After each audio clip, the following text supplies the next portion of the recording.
Hi అండి. ఇది కార్తీక మాసం కదండీ! అందులోనూ ఈరోజు శ్రవణ నక్షత్రం గురువారంతో వచ్చింది కాబట్టి, కార్తీక మాసంలో శ్రవణ నక్షత్రం వచ్చిన రోజు నాడు కోటి సోమవారం అంటారంటండి. ఈరోజు మనం ఏ చిన్న దానం చేసినా, ఏ చిన్న పూజ చేసినా కూడా కోటి రెట్ల ఫలితం అయితే ఉంటుందని అయితే తెలిసిందండి నాకు.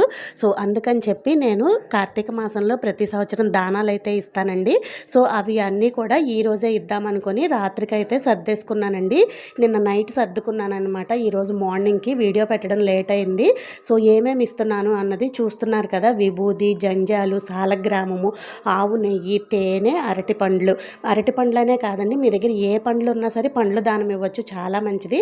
తర్వాత దీపదానం ఇవ్వడం కోసం మా నలుగురికి 4 ఉసిరికాయలు, ఒత్తులనైతే ఆవు నేతిలో నానపెట్టుకొని రెడీగా ఉంచుకున్నానండి. ఆ తర్వాత వచ్చేసి స్వయం పాకానికి ఒక విస్తరాకు, ఎండుమిర్చి, చింతపండు, ఉప్పు, ఆవు నెయ్యి, కందిపప్పు, బెల్లము, బియ్యము అన్నీ కూడా ఈ విధంగా ఏటికై ప్యాక్ చేసేసుకున్నాను. కూరలు కూడా మన ఇంట్లో ఏ ఉంటే అవి. తర్వాత వచ్చేసి పాలు, పెరుగు అన్నీ అయితే దానం ఇచ్చుకున్నాను.